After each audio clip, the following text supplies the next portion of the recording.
Oi pessoal, aqui é o Eduardo, sejam bem-vindos ao Apenas um Tracker, mais precisamente ao quadro Time Warp, no qual eu vou falar sobre o episódio The Offspring, um episódio da terceira temporada da Nova Geração, que nos traz uma história centrada no Data, o nosso bom e velho androide Data. E nessa história, que é, por um lado, muito bonita, porque mostra o Data querendo perpetuar a sua espécie, né, se reproduzir.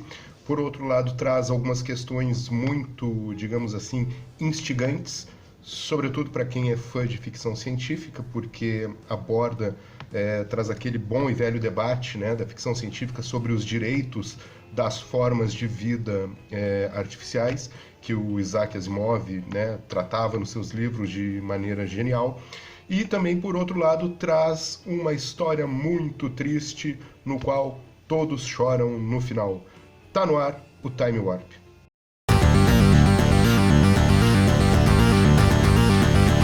Galera, quem está assistindo ao vídeo, por favor, já se inscreve no canal, deixa o seu like, não esquece de apertar no sininho para receber todas as notificações. Muito bem, The Offspring, uma história centrada no nosso querido androide da Frota Estelar, o Data. É um episódio 16 da terceira temporada da Nova Geração, um episódio que foi escrito pelo René Echevarria, não sei como é que se pronuncia esse nome dele, que é um cara que escreveu mais de 40 episódios para Star Trek, entre a Nova Geração e Deep Space Nine. Esse foi o primeiro episódio que ele escreveu, né? Então o primeiro episódio que dá início a uma longa parceria, né, do René com Star Trek.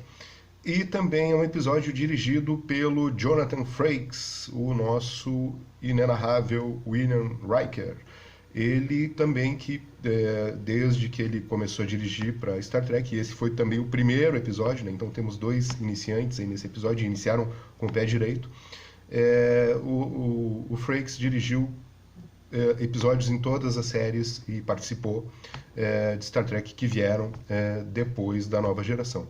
É um episódio que mostra o seguinte: o Data acabou de voltar de uma conferência de cibernética e lá ele descobriu algumas coisas muito interessantes, aprendeu, né, algumas coisas muito interessantes que ele começa a colocar em prática tão logo ele retorna para a Enterprise. Então ele descobre que ele consegue fazer um cérebro positrônico muito semelhante ao dele, e aí pela primeira vez alguém chega perto ao trabalho do Dr. Sung, né, que é o criador do Data, em conseguir criar um cérebro positrônico que realmente deixa o androide senciente, né, como o Data é uma forma de vida senciente. E aí ele cria um androide a partir disso, né? Então ele chama o George, a conselheira Troy, e o menino Wesley, que vão até o laboratório ver o que ele está fazendo, né, a partir desse convite que ele faz, depois de alguns dias que ele estava trabalhando. Ao chegar lá, eles descobrem que ele criou um androide, a sua imagem e semelhança, criou um androide com cérebro positrônico muito parecido com o dele, e aí ele liga ali o androide fala, né, com a galera que está ali e chama o Data de pai. E aí todo mundo fica, como assim? Ele te chamou de pai? E o Data, sim, é minha filha, né? O meu filho, minha criança, ele fala, porque ainda não se define o gênero, né? O androide está, né, como vocês podem ver nessa imagem aí, ele não tem gênero definido, né? Não tem nenhuma uma forma humana ainda definida. E aí é o próximo passo, né? Vamos definir aí o que vai ser feito, né? O que o Lau, ele chama de Lau, né, vai decidir. Vai ser homem, vai ser mulher. Aí vai lá pro holodeck e começa a escolher vários tipos de aparência, né? Mulher andoriana, e até por sinal a face do andoriano que mostra ali é completamente diferente dos andorianos que nós estamos acostumados. Um homem Klingon, ou então um garoto humano, ou então uma menina humana, e ela acaba por escolher o formato de aparência, né, feminina, define o gênero feminino, e aí escolhe essa aparência de uma jovem mulher, né? Bom, a partir daí o Data então começa a exercer o seu papel como pai, né? O Picard é chamado, Picard fica puto, né, porque ele não avisou, né, que ele estava fazendo esse projeto, e aí ele já coloca a questão, né, de cara pro Picard, mas olha, quando os outros tripulantes querem se reproduzir, eu acho que eles não te avisam antes e eles não pedem autorização do capitão para poder se reproduzir. Então a gente já fica, pô, pior, né? O cara tem razão, ele é uma forma de vida reconhecida, né? Pela Frota Estelar, na Federação, como uma forma de vida. Ele tem todo o direito de se reproduzir.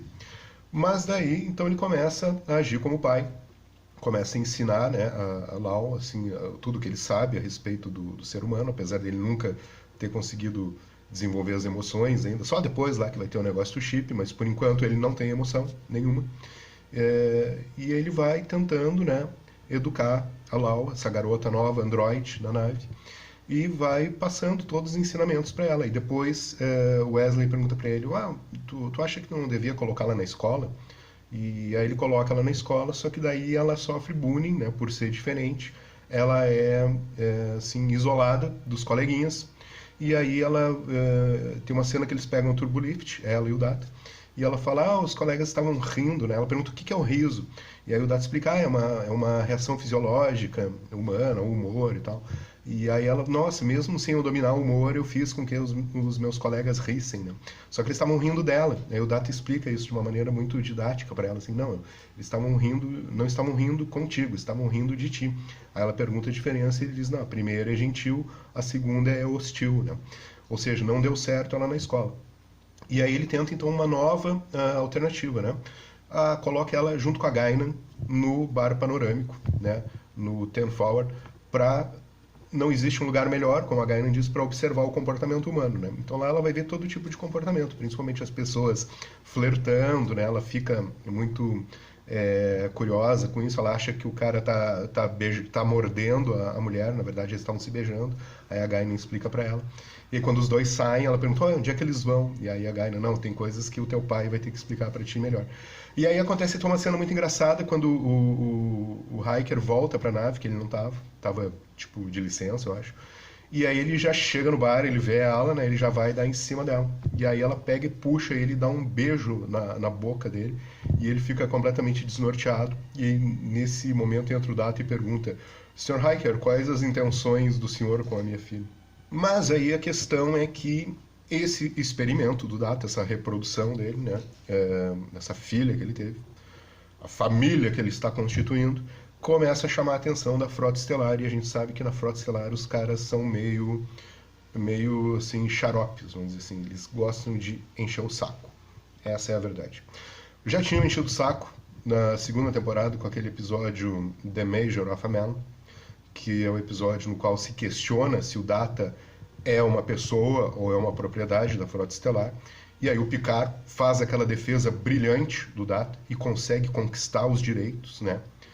Para essas formas de vida artificiais. É o Picard que abre esse precedente, né? O grande Picard, grande Capitão Picard, consegue fazer isso pelo Data, e não só pelo Data, mas pelos outros androides que vêm existir, apesar de que, e aí é a Frota Estelar, né? Não é o Picard, a Frota vai escravizar uma série de hologramas médicos, né? Como a gente vê num episódio de Voyager, que são semelhantes ao Doutor, né? O Doutor holograma médico de emergência, né? O Doutor de Voyager, que são escravizados pela Frota Estelar para trabalhar em minas, né? Mas tudo bem, deixa isso para outra hora. A questão é que daí a Frota Estelar, na figura de um almirante, Hafton, começa a pressionar o Picard. Olha, não é um bom ambiente para ficar, essa androide aí, ela tem que vir para Gaylor 4, que nós temos ótimas instalações, e lá nós vamos saber lidar com ela, ensinar e estudá-la melhor e tal, e não pode ficar com o Data. E aí o Picard, não, mas o Data é o pai dela, né? Eles são uma família e tal, e não tem ninguém melhor para ficar com a sua própria filha do que o pai, né? E aí o almirante, não, mas isso não tem cabimento, e vai para Enterprise com a disposição de levar, né, ela embora. Só ela, deixar o Data nas suas funções na nave e levar a menina, Lal, embora para essas instalações científicas, né? Esse almirante é um cientista também, né? E aí a questão é que ele começa a pressionar a Lal, chama ela para uma reunião junto com o Picard, e dizer, olha, nós vamos te levar para uma instalação científica e tal, não sei o quê. E aí o Picard, não, mas vamos perguntar a opinião dela, né? Óbvio, né? Tinha que perguntar a opinião da principal afetada ali por essa decisão, que seria ela. E ela disse, não, eu não quero, eu quero ficar com o meu pai aqui na nave e tal. E aí o Picard, bom, então tá resolvido, tá dispensado.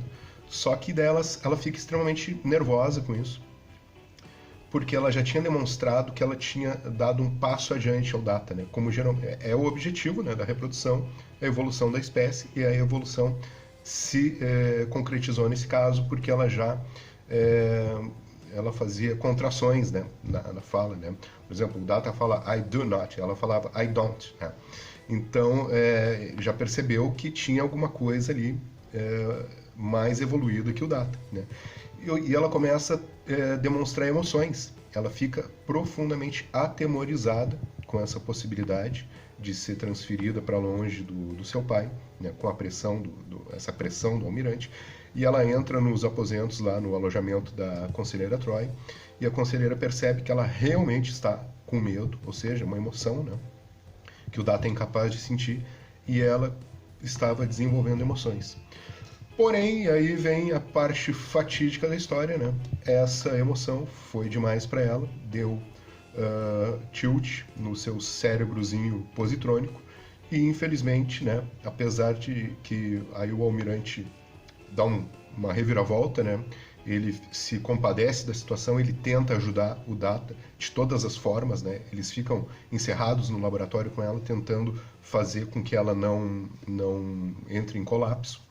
E aí ele sai, depois de tudo, né? Sai o almirante do laboratório e diz: as mãos dele se moviam tão rápidas que eu não conseguia ver, tentando antecipar o próximo crash, né, do cérebro dela.